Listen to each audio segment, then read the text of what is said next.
Hi, this is Lisa from SavingCentByCent.com. Today I want to talk about emergency preparedness and how to build a 72-hour kit on a budget. September is National Preparedness Month, and you'll hear a lot about being prepared for things. And recently we've seen so much devastation with hurricanes, with fires. I thought it would really be good to share with you how we've been able to build our 72-hour kits on a budget, slowly, little by little, and just what we have in our 72-hour kit.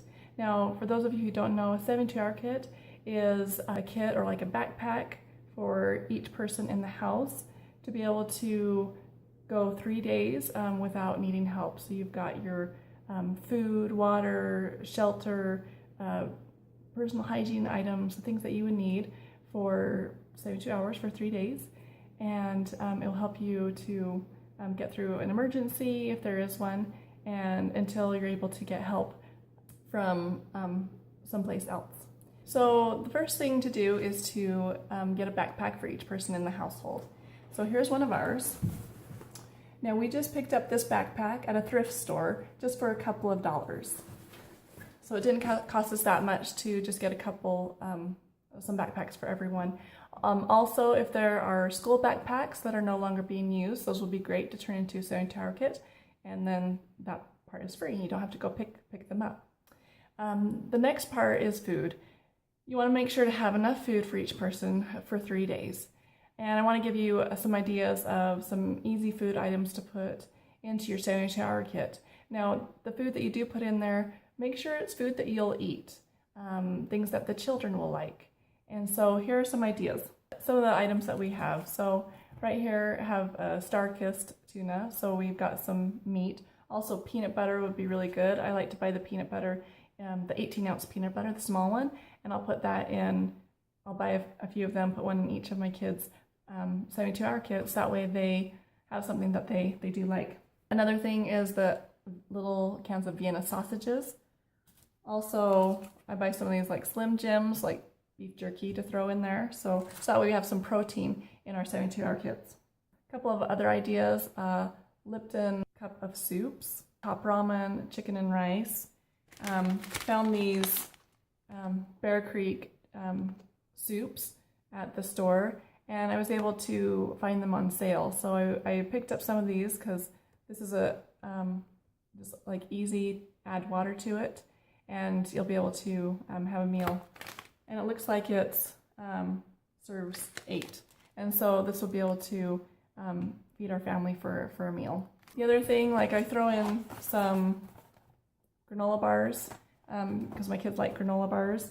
And also I've thrown in a few of these like oatmeal packets where I can just add water to it. Now with the food, you have to make sure that you're rotating through the food. So every about 6 months, a year, I'll go through and I'll switch out the food. I'll rotate out those oatmeal packets or the soup. I know like the Bear Creek soup, that is good for at least a year or more. And so you just need to watch the expiration dates on those and make sure to rotate them out. Some other ideas would be trail mix, energy bars, dried fruit. Also, I put in like some applesauce. There's just some Dole fruit cups. Another thing we do is we pick up this shelf-stable milk. My kids love this because it doesn't need to be refrigerated and it lasts quite a long time. Another thing they love, like raisins, boxes of raisins, we'll throw those in for a snack. I throw in some candy, some hard candy, like some suckers, so that way they have some little treats just in case. So those are some of the inexpensive food items that I can purchase at the store on sale and that I can throw into my kids' 72-hour kits and even my 72-hour kit. After we've been able to establish the food, one of the things that we've invested a little bit more money into, we did buy a few of these Mountain House, if you can see it, these Mountain House meals. This one's rice and chicken, and it's a just add water. And these last for years. You'll be able to keep them in your 72-hour kit for years before you need to rotate them out. And I heard that they're pretty good too. They taste good.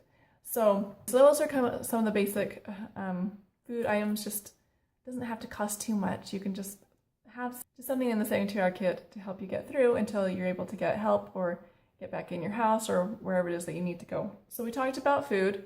Next is you want to make sure to have water. So if you don't have a lot of money, you can pick these water bottles up inexpensively.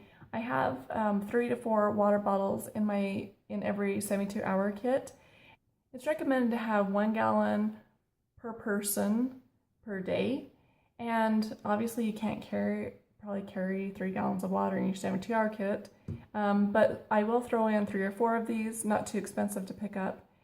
And then as you have more money and can invest in things, maybe you can invest in a water purifier or getting the tablets, the iodine tablets for your water.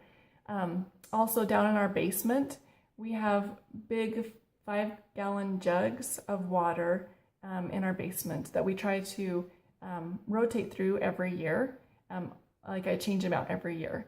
And so I have those downstairs just in case, and I have enough to get through 3 days if we need to be in our house for 3 days. It's so important to make sure you have enough water for everyone in your family. And if we did have to go somewhere, we would grab our 72-hour kits, and if we have extra time, I have my husband throw in those big jugs into our truck. So that way we would have plenty of water if we needed it. The next thing I want to talk about is warmth. So for every person in your family, you want to make sure to have clothing, fresh clothing that they can put on. Make sure to have warm clothing. I make sure that we put hats and gloves. They're just old hats and gloves that we've had for a long time. I put these in the 72-hour kits. Go to the thrift store and purchase some just inexpensive clothes for your kids to put in your 72-hour kits. That way you don't feel like you need to put the new clothes that they wear every day. When you do go to the thrift store to pick those up, or as you're trying to find clothes for your kids, put a size larger than what they wear. So kids grow so fast, and you don't want the clothes to be too small if you absolutely need your 72-hour kit. You want them to be able to fit in their clothes. So I always put a size larger, and then I'll rotate out the clothes every couple of years, and I'll make sure to keep putting a size larger as they're growing. Some of the clothes, the items that I put in is just like just old clothes that they wouldn't necessarily wear anymore. If I'm at the thrift store and I see something for $1 or $2 and I know it will be perfect for a 72-hour kit, then I'll go ahead and get that. So with all their clothes, I make sure to put it in a Ziploc bag, so that way if any moisture got in, their clothes would still be dry. Also in regards to warmth, I picked up an emergency blanket and also some hand warmers. The emergency blanket I found for $1 at the General Army Navy store. The hand warmers, I actually found them at Walmart for like 64 cents, so they weren't too expensive. I purchased a bunch to put into all the 72-hour kits. And then I also found rain ponchos at Walmart for 88 cents, so they were under $1. And so that way if it's raining, we've got that for the kids. Okay, so those are the things to make sure to try to keep warm. In regards to light, so I make sure that each backpack has a flashlight in it, and I put the batteries in a Ziploc pouch attached to it. Now, this is a larger flashlight, but I was able to find some smaller LED flashlights that were really good quality, and I found them at Harbor Freight for like $1. And then I would just get batteries and then put the batteries in Ziploc, so that way they are ready to go. Also, I found glow sticks.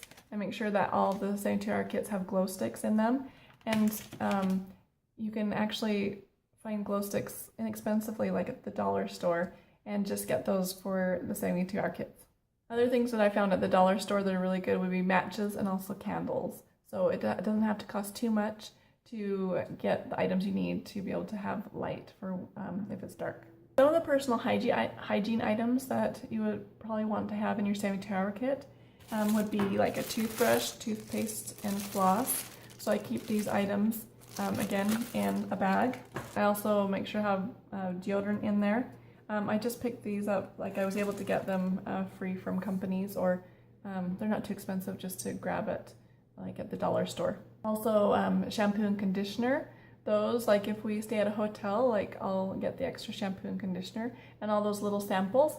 I make sure each of the 72-hour kits has shampoo and conditioner in it, along with the soap, the little bars of soap.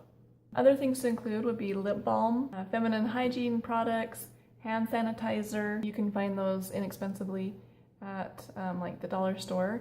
Make sure you have some toilet paper. What I do is I take out the center part, or just like squish it together, and then I make sure to put it in a plastic sack to keep it from getting moist. And so that will take up less space in your 72-hour kit by squishing it together. The other thing you'll want in your 72-hour kit is a first aid kit. So make sure to have Band-Aids, antibiotic cream, gauze, and tape. It doesn't cost too much for those to get some Band-Aids and gauze and tape, or like this. I was able to, this was like a free sample I was able to get from a company. Another good thing to have in your kit, especially for the kids, would be like crayons, paper, pencil. It's something that they would be able to do while they're waiting. And like right here, I also have a pencil and a notepad in case I need to make any notes. Another thing to have in your 72-hour kit, which you might need to save up money to get, would be like a radio with extra batteries in it. So we saved up for this, and we were able to pick up a radio that's also a charger. Now the radio is a hand crank, and it is also like will charge our cell phones. So that's something that we felt like we wanted, but we waited to get it until we had enough money. So these other things we tried to put together something simple, and then now that we have it, our 72-hour kits together, we slowly are starting to get a few more things that we feel like we could use if there was an emergency that happened. So I suggest that, as you start your 72-hour kit, start small, get some things together with food and water and clothing, and then you can start to continue to build up and get things that you would like. One of the things that also would be really important to have are your personal documents, like copies of like birth and marriage certificates, wills, passports, vaccination papers, credit cards, license, and like prepaid phone cards. So you've got that all with you. If you have to head out of the door right then, you've got it in your 72-hour kit, and you have those things that you need. And also, it will be good to have some cash with you, because if, for instance, the power goes out, you're not going to be able to go to the ATM to get cash.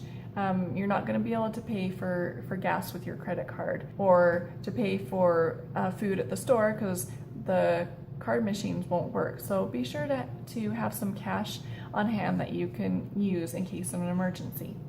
And don't forget about your medications. Make sure to have the medications that you would use like in your 72-hour kit, because that's so important. You wouldn't want to leave home without those medications. One more thing that I wanted to mention that I almost forgot to mention, a friend of mine showed me this years ago, and I just love this idea. So what I also recommend is to get one of these clips. I got this like at a conference, and it's just an extra plastic like name tag holder and a card, a piece of paper. And what you'll do is you'll write your kid's name on it and information, like phone number, parent's name, address. And if you have to leave your house quickly, put this around their neck so they've got this on them. So if in case for any reason you get separated, and someone finds them, they'll have this information, and they'll know exactly your phone number to call you and the kid's name, and so that way they can hopefully reunite you and your kid. Hopefully that never happens, but this was just good information to have. I love that you hang it around your neck as you walk out the door. I have one of these for me and my husband also, just in case something happened to us, and then people would know like who to call or who we were, and they could get us help or something like that. So anyway, this was just a great idea that I recommend doing. So these are just some of the basic things to put in a 72-hour kit. And like I said, start small, start simple. You don't have to go out and pay hundreds and hundreds of dollars to start your 72-hour kit. You can just start small and then every year add to it. And be sure to rotate through these things every year, so that way it's fresh and it's ready to go. A few years ago, I did a TV segment here on Channel 4 here in Utah, and I did it on how to build a 72-hour kit on a budget. So I'll link to that below, and you can go there and see the display of items that I mentioned in the TV segment, which a lot of them I've mentioned here, and I'll link to that below. And if you have additional items that you would put in your 72-hour kit, please leave a comment below, let me know. And also, if you want to see more videos like this, please give this video a thumbs up, and please subscribe to my channel. And feel free to leave any comments below on more videos that you would like to see, or tips that you have on how to build a 72-hour kit on a budget. Thanks, see you later.